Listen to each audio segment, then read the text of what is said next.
Hello all, so welcome to my YouTube channel. So here the non spoiler review of the film Rao Bahadur. Cinema అయితే నాకు నచ్చింది, కాకపోతే ఏంటంటే కొంచెం ల్యాగ్ ఎక్కువైంది అనిపించింది.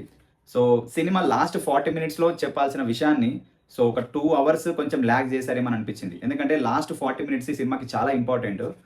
అదే మెయిన్ స్టోరీ మనకి సినిమా కావాల్సింది. దాన్నే ఏదో కట్ పేస్ట్ లాగా చెప్పేశారు. ఇంకా మిగతా పార్ట్ అంతా ఏదో ఒక పే ఆఫ్ లాగా వెళ్ళిపోతుంది అనిపించింది నాకైతే. సో ఫస్ట్ ఆఫ్ ఆల్ ఈ cinema written and directed by Venkatesh Maha. So ఈయన ఇంతకుముందు మనకు care of Kancharapalem and Uma Maheswara Ugra Roopasya అనే 2 సినిమాలు డైరెక్ట్ చేశారు. సో ఈయనకి ఇది 3rd థియేట్రికల్ ఫిల్మ్ అనమాట. ఫస్ట్ ఆఫ్ ఆల్ స్టోరీ విషయానికి వస్తే మనకు టీజర్లో ట్రైలర్లో చెప్పినట్టుగానే ఒక సంవత్సరం ముందే చనిపోవాల్సిన ఒక వ్యక్తి ఒక అనుమానం పెనుభూతం లాగా మారడం వల్ల తను ఎలా బతికాడు, సో చివరికి ఆ అనుమానం ఏంటి, ఆ పెనుభూతం ఏంటి, సో దానివల్ల తాను ఎలాంటి స్ట్రగుల్స్ ఫేస్ చేశాడనేది మనకు సినిమా స్టోరీ అనమాట. సినిమా స్టార్టింగ్ నుంచి ఎండింగ్ వరకు మనకు ఎంగేజ్ చేయడంలోనే ఉంటుంది.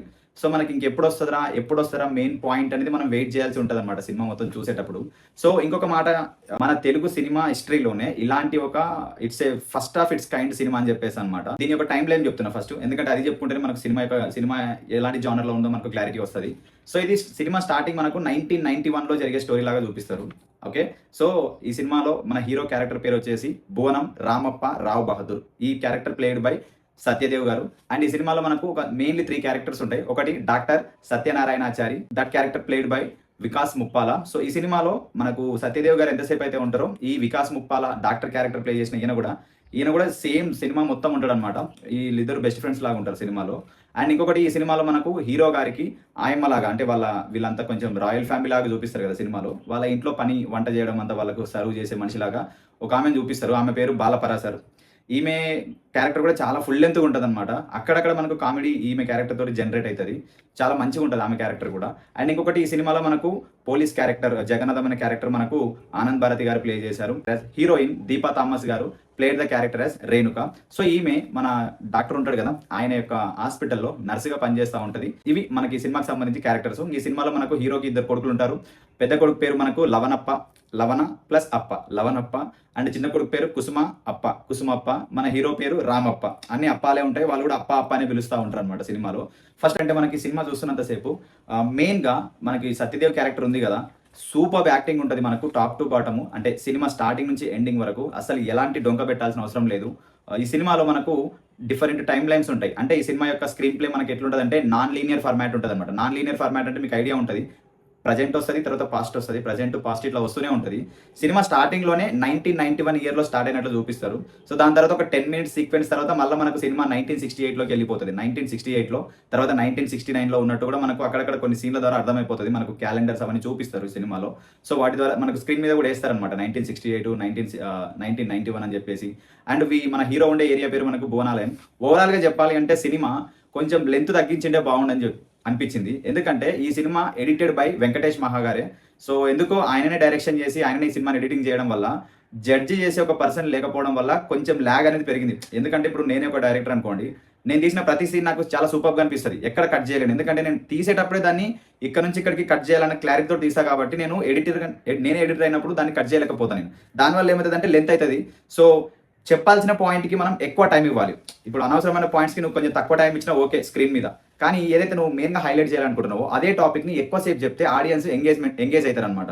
సో అంటే వెంకటేష్ మహా గారితో ఎందుకు అని చెప్తున్నా అంటే, నేను మోడర్న్ లవ్ హైదరాబాద్ అనే వెబ్ సిరీస్కి అసిస్టెంట్ డైరెక్టర్గా వర్క్ చేసినప్పుడు అదొక 6 వీక్స్ ఎపిసోడ్స్ ఉన్న వెబ్ సిరీస్ అనమాట. అందులో ఒక ఎపిసోడ్కి వెంకటేష్ మహా గారు డైరెక్షన్ చేశారు. నేను ఒక 4 ఎపిసోడ్స్కి నాగేష్ కుక్నూర్ గారి దగ్గర అసిస్టెంట్ డైరెక్టర్గా చేశాను. సో ఇంకొక ఎపిసోడ్ వచ్చేసి మనకు ఉదయ్ గుర్రాల గారు చేశారు. సో అంటే ఆ వెబ్ సిరీస్ ప్రమోషన్ టైంలో నేను వెంకటేష్ మహా గారిని కలిశాను అనమాట. సో ఆయన యొక్క సినిమా మేకింగ్ అవన్నీ నాకు చాలా ఐడియా ఉంది, సో ఎలా తీస్తారని చెప్పేసి. కాబట్టి ఈ సినిమా కోసం నేను చాలా వెయిట్ చేశాను. సో అందుకనే కొంచెం లెంతీ ఎక్కువ అవుతుంది రివ్యూ అనేది, కొంచెం వినండి. ఎందుకంటే ఫస్ట్ టైం కొన్ని పాయింట్స్ రాసుకొని వచ్చాను, వాటి గురించి డిస్కస్ చేద్దాం అనుకున్నా ఈ సినిమాలో. మరి ఎన్ని చెప్తానో ఎన్ని మిస్ అయితే నాకు కూడా తెలియదు కానీ. So please watch this video completely.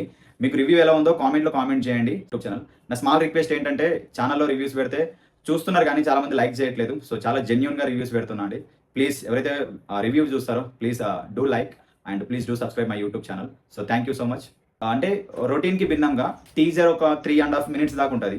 Trailer వచ్చేసి మనకు 2 మినిట్స్ కన్నా లెస్ ఉంటుంది.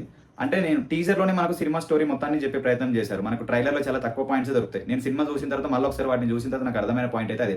సో మనకు ట్రైలర్లో ఎలాంటి డైలాగ్, ఒక్కటే డైలాగ్ ఉంటుంది, మొత్తం మనకు మహేష్ బాబు గారి వాయిస్ ఓవరే ఉంటుంది కదా. సో ఇది ఒక సైకలాజికల్ డ్రామా, అంటే మనకి ఏంటంటే ఉన్నది లేనట్టుగా ఊహించుకునే క్యారెక్టర్ అనమాట. అండ్ దట్టు ఒక యంగ్ డైరెక్టర్ వెంకటేష్ మహా లాంటి ఒక యంగ్ డైరెక్టర్ చేతిలో పడ్డది కాబట్టి స్టోరీ, అంటే ఆయన ఓన్ స్టోరీనే. సో కాబట్టి ఇంకా మనకు ఎక్స్పెక్టేషన్స్ అంటే చాలా ఎక్కువ ఉన్నాయి. పైగా ప్రమోషన్స్ కూడా ఆ లెవెల్లో చేశారు ఈ సినిమాకి. మహేష్ బాబు గారి యొక్క వాయిస్ ఓవర్ కావచ్చు, అండ్ జిఎంబి ప్రౌడ్లీ ప్రజెంట్స్ అని చెప్పాడు ఆయన ట్రైలర్లో. కాబట్టి ఆడియన్స్ అదే కాన్ఫిడెన్స్ తోటి సినిమాకి వచ్చారు, చూస్తున్నారు. సినిమా కూడా మంచి పబ్లిక్ టాక్ అయితే వచ్చింది సినిమాకి. అదే కాన్ఫిడెన్స్ తోటి నేను కూడా సినిమాని చూశాను. బట్ సినిమా చూశాక నాకు ఏమనిపించిందంటే లిటరల్గా ఏదో మిస్ అవుతుంది ఇక్కడ, ఇంకెంతసేపు చెప్పాలనుకున్న పాయింట్ ఇంకెంతసేపు ల్యాక్ చేస్తామని అనిపించింది. కాకపోతే ఒకటి మనం ఇక్కడ అప్రిషియేట్ చేయాలి టీం వర్క్ని. ఆ టెక్నికల్ ఆస్పెక్ట్స్ ఏవైతే ఉంటాయో సినిమాకి, ఆ సినిమాటోగ్రఫీ కావచ్చు, మ్యూజిక్ కావచ్చు, ఎస్పెషల్గా సెట్ వర్క్, అబ్బా ప్రొడక్షన్ డిజైన్ అయితే వేరే లెవెల్లో ఉంది. సో నేను చూశాను టైటిల్ కార్డ్స్లో రోహన్ సింగ్ ఆయన టీం అయితే చాలా సూపర్గా వర్క్ చేశారు. ఎందుకంటే ఇది ఒక పీరియాడికల్ డ్రామా. 1999లో ఏం జరుగుతుందో చూపించాలి, 1968లో ఎలా ఉంటుందో చూపించాలి, వాళ్ళ యొక్క లొకేషన్స్ కావచ్చు, లేదంటే సినిమాలో కార్స్ చాలా ఓల్డ్ కార్స్ యూజ్ చేస్తారనమాట.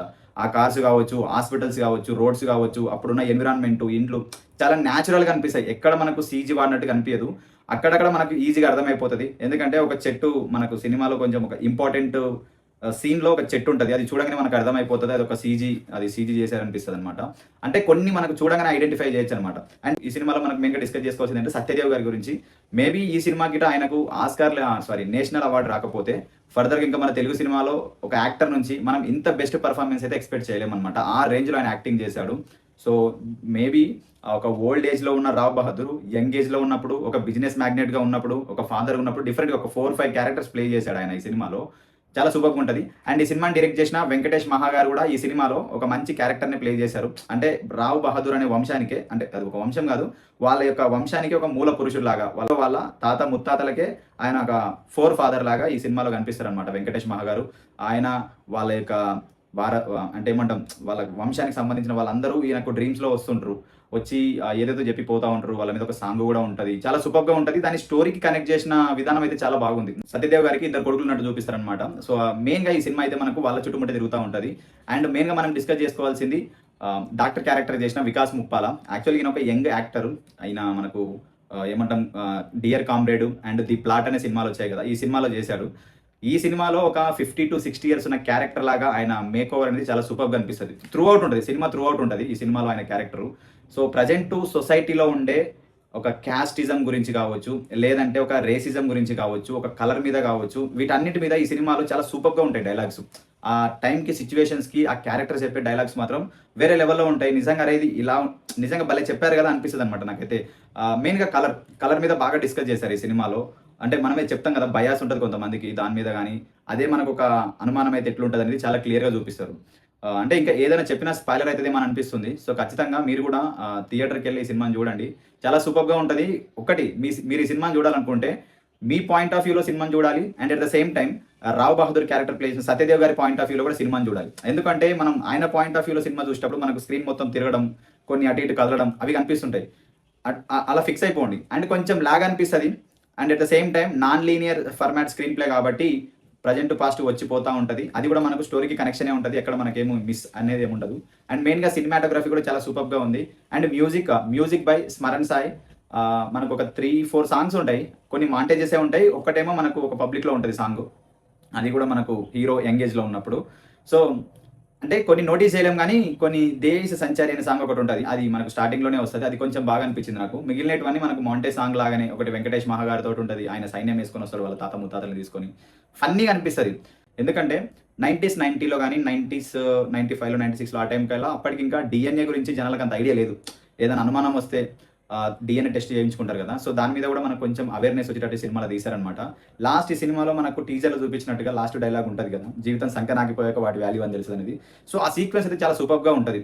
So this is the review of this film Rao Bahadur. So ఓవరాల్గా అయితే సినిమా ఒకసారి చూడొచ్చు. కొంచెం ఎడిటింగ్కి పని చెప్పింటే బాగుండే. ఇంకొక 10 to 20 minutes ల్యాగ్ అయింది అనిపించింది ఫస్ట్ హాఫ్లో. మెయిన్గా ఏదైతే మంచిగా చెప్పాలనుకున్న పాయింట్కి వాళ్ళు టైం ఇవ్వలేదు. సెకండ్ హాఫ్లో లాస్ట్ 40 minutesలో వస్తుంది, అది కూడా సూపర్గా ఉండే పాయింట్స్ని. అండ్ ఇంకోటి ఇక్కడ మనకు వెంకటేష్ గారి కైండ్ ఆఫ్ టేకింగ్ ఎట్లుంటుందంటే పాయింట్ ఆఫ్ వ్యూ షాట్స్ బాగుంటాయి.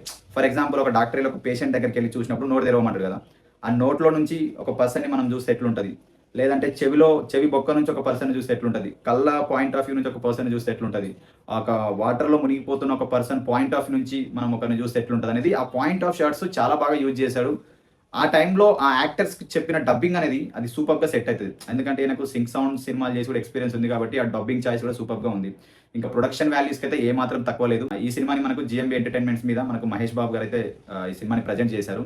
ఈ సినిమాని మనకు Sri Chakras entertainment and A+S movies and Mahayana motion pictures banners మీద చింతా గోపాలకృష్ణారెడ్డి గారు, అనురాగ్ రెడ్డి గారు, శరత్ చంద్ర గారు అండ్ వీళ్ళంతా కలిసి ప్రొడ్యూస్ చేశారు ఈ సినిమాని. సూపర్గా ఉంది. ప్రొడక్షన్ పరంగా అయితే మనకి ఎలాంటి వంక పెట్టాల్సిన అవసరం లేదు. ఖచ్చితంగా థియేటర్లోనే చూడాల్సిన సినిమా ఇది. So don't miss. సో సినిమాకి వెళ్ళే వాళ్ళు ఒకటే గుర్తు పెట్టుకొని వెళ్ళండి, కొంచెం ల్యాగ్ ఉంది, దాన్ని మాత్రం మీరు ఒమిట్ చేయాలి. ఇంకా మిగతా అంతా మనకు మహాభారతం, రామాయణం, మహాభారతం నుంచి ప్రజెంట్ 2020 వరకు ఈ సినిమాలో ఉండే టైంని మీరు చూస్తారనమాట. సో అన్ని క్యారెక్టర్స్ని లాగాడు. Okay, this is the review of this film. So మీకు ఈ రివ్యూ నచ్చినట్లయితే so please do like, share, subscribe my YouTube channel.